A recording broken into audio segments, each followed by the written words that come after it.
अभी आपको याद होगा, जल्दी मैंने एक शॉर्ट बनाया था जिसके अंदर मैंने बताया था कि कैसे क्यों आखिर इंडस्ट्रीज जो हैं वो SF6 सर्किट ब्रेकर को बायकॉट कर रही हैं।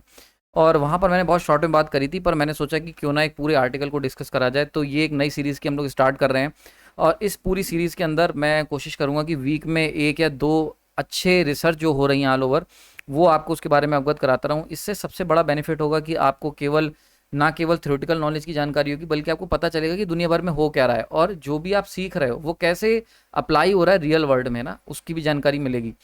तो मैंने प्लान करे हैं 10 लेक्चर इसके ऊपर, लगभग 10 अच्छे रिसर्च जो हो रही हैं उससे आपको अपडेट कराऊंगा, और हर हफ्ते में एक दो डालते रहेंगे। बाकी जैसा आपका रिस्पांस आएगा, क्योंकि ये फ्री ऑफ कॉस्ट रहेगा, पब्लिक में रहेगा, अगर आपका रिस्पांस अच्छा आएगा, अगर आपको चाहिए होगा तो हम इसको कंटिन्यू करेंगे, अच्छे कमेंट्स आएंगे, और अगर नहीं आते हैं तो फिर हम इसको डिसकंटिन्यू कर देंगे, जैसे बहुत सारी सीरीज़ मैंने कर दी हैं। तो आपको ये देखना पड़ेगा, ठीक है। स्टार्ट करते हैं, और शॉर्ट में आपको समझाऊंगा, सिंप्लीफाई करूंगा, बहुत कुछ सीखने को मिलेगा। तो एक्चुअली क्या हुआ है कि अभी जल्दी में जो हमारे साइंटिस्ट, जो इंजीनियर्स हैं मेनली पावर इंडस्ट्री के, उन्होंने रिसर्च कर रहे थे।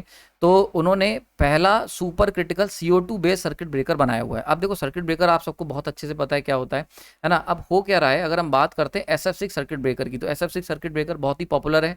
और क्यों SF6 सर्किट ब्रेकर इतना पॉपुलर है, आपको पता होगा कि मैक्सिमम मतलब लगभग 70% हम लोग SF6 सर्किट ब्रेकर ही यूज़ करते हैं पावर इंडस्ट्री में। उसके पीछे ये 4 वजहें हैं। जैसे हाई डाइलेक्ट्रिक स्ट्रेंथ होती है, अगर हम एयर से कंपेयर करें तो 2 से 3 गुना ज़्यादा होती है, ठीक है। और साथ ही साथ जो डिज़ाइन होता है इसका बहुत ही कॉम्पैक्ट होता है। आर क्वेंचिंग एबिलिटी बहुत तगड़ी होती है SF6 सर्किट ब्रेकर की, क्योंकि जैसे ही हम करंट को इंटरप्ट करते हैं तो यहाँ पर जब भी इलेक्ट्रिक आर फॉर्म होगी, SF6 सर्किट ब्रेकर क्या करता है, उसकी थर्मल कंडक्टिविटी बहुत अच्छी होती है, और इलेक्ट्रॉन एफिनिटी का मतलब होता है इलेक्ट्रॉन एब्जॉर्ब करने की जो क्षमता होती है वो बहुत तगड़ी होती है।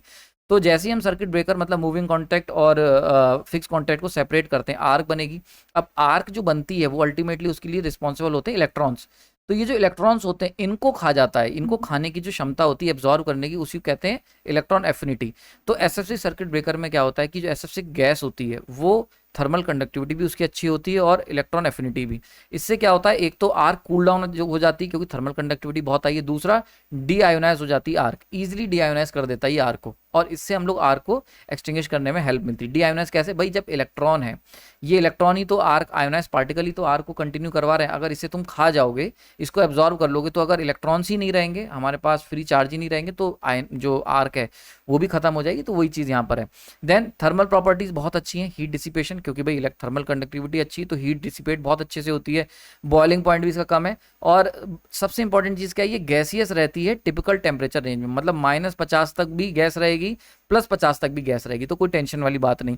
और लास्ट वाला कि भाई नॉन इन्फ्लेमेबल है। जैसे क्या होता है कि जैसे ऑयल होता है, तो ऑयल सर्किट ब्रेकर में ये समस्या आती है कि आग लगने के चांसेस रहते हैं, जबकि SF6 क्या है, फ्लेमेबल नहीं है, तो कोई टेंशन नहीं। तो ये तो सारी हो गई बढ़िया बढ़िया बातें जो SF6 सर्किट ब्रेकर इतना पॉपुलर क्यों है। इंपॉर्टेंट चीज़ आती है कि भाई फिर हम लोग क्यों प्रॉब्लम कर रहे हैं। जैसे SF6 सर्किट ब्रेकर का ऑपरेशन समझ लेते हैं। वैसे मैंने आपको लेक्चर्स में कवर कर दिया है ये, और स्विच गियर प्रोटेक्शन की सीरीज ऑलरेडी चल रही है, वहाँ पर इसके ऊपर बहुत डिटेल में मैं कवर करूंगा आने वाले लेक्चर्स में। तो एक्चुअली होता क्या है कि जब भी हम कॉन्टैक्ट ब्रेकर्स को सेपरेट करते हैं तो आर्क आती है, आर्क आएगी, SF6 गैस जो होती है, जैसे ही कॉन्टैक्ट सेपरेट होंगे यहाँ पर SF6 गैस जो होती है वो जगह फिल करती है SF6। अब ये जो आर्क होती है क्या करती है, SF6 गैस को तोड़ देती है, डिकम्पोज करती है लोअर फ्लोराइड्स में, जैसे SF4 S2 F10 इनमें तोड़ देती है। अब क्या होता है, ये जो डिकम्पोजिशन होता है यहीं पर ये फ्री इलेक्ट्रॉन्स हैं ये कैप्चर हो जाते हैं। इससे क्या होता है, रेजिस्टेंस बढ़ता है, आर का करंट ड्रॉप हो जाता है, बिकॉज अगर फ्री इलेक्ट्रॉन्स ही नहीं होंगे तो करंट की वैल्यू डाउन हो जाएगी, और करंट डाउन होगा तो आर्क इंटरप्ट हो जाएगी, तो आर्क इसी तरीके से एक्सटिंग्विश की जाती है। ठीक है, कूलिंग के बाद ये जो गैस होती है, अगर हम इस एक बार हमने मान लेते हैं सर्किट ब्रेकर ऑपरेट करा, और उसके बाद जो है हमने आर को एक्सटिंग्विश कर दिया, उसके बाद जब हम इसको दोबारा कूल करते हैं तो वापस से ये जो है SF6 में कन्वर्ट हो जाती है। तो इसीलिए इसके अंदर एक बहुत इंपॉर्टेंट प्रॉपर्टी है सेल्फ हीलिंग की, कि मतलब ऐसा नहीं है कि अगर हमने SF6 को तोड़ दिया आर्किंग के थ्रू, अगर इसे तोड़ दिया इन छोटी छोटी गैसेस में, तो ये अब बहस बेकार हो गई। ना ना ना, इसको एक बार जैसी ठंडा करोगे ये वापस से जो ये कंपोनेंट्स टूटे थे ये वापस से SF6 को बना देंगे।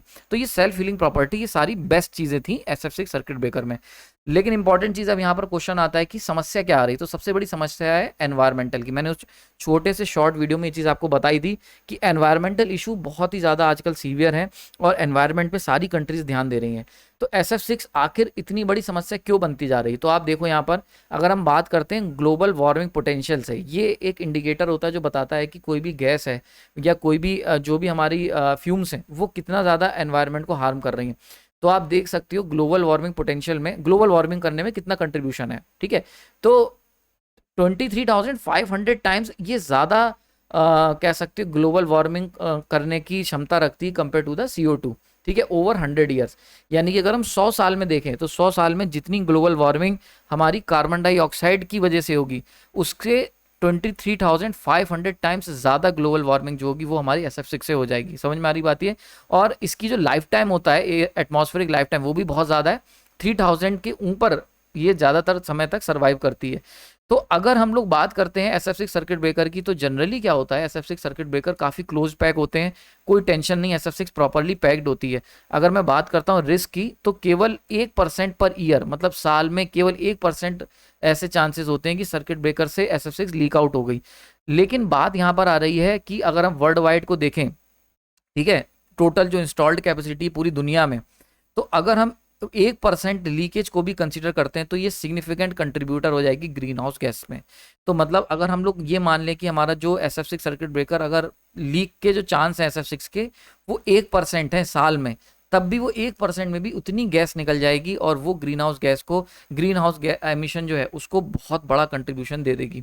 तो इतनी ज़्यादा खतरनाक है SF6। तो इसीलिए सारी जो कंट्रीज़ हैं, जो पावर इंडस्ट्रीज़ हैं, वो इसको बाइकआउट करने पे लगी हैं। तो सॉल्यूशन के तौर पे यहाँ पर एक ऑप्शन दिया गया है जो इंजीनियर्स ने डेवलप करा है, super critical CO2 circuit breaker. अब सुपर क्रिटिकल CO2 क्या है पहले तो ये समझ लो। तो सुपर क्रिटिकल CO2 क्या होता है बेसिकली, ये कार्बन डाइऑक्साइड की ऐसी स्टेट होती है जो कि हमें मिलती कब है, जब हम लोग टेम्परेचर हमारा 31 डिग्री सेंटीग्रेड से ऊपर जाता है और प्रेशर 73 बार के ऊपर।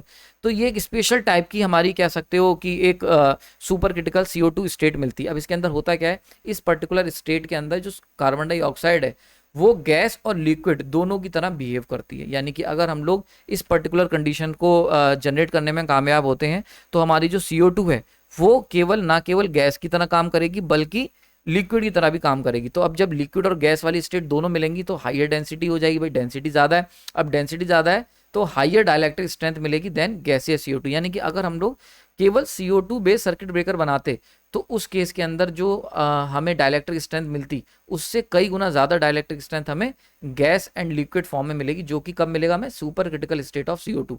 इसीलिए जो इंजीनियर्स हैं उन्होंने सुपर क्रिटिकल CO2 बनाई है, नॉर्मल CO2 नहीं बनाई। तो सोचो हम लोग कार्बन डाइऑक्साइड को इतना गर आते हैं, इससे कितना ज़्यादा ये जो कार्बन डाइऑक्साइड जो एमिट हो रही है कितना ज़्यादा ग्लोबल वार्मिंग कर रही है। और सोचो SF6 इससे 25,000 गुना ज़्यादा ग्लोबल वार्मिंग कर रही है ओवर 100 ईयर्स पीरियड। तो सोच सकते हो आप, यानी कि अब ऐसे में अगर कंपेयर करोगे तो CO2 तो एकदम देवतुल्य दिखने लगी कि भैया यही बढ़िया है ना।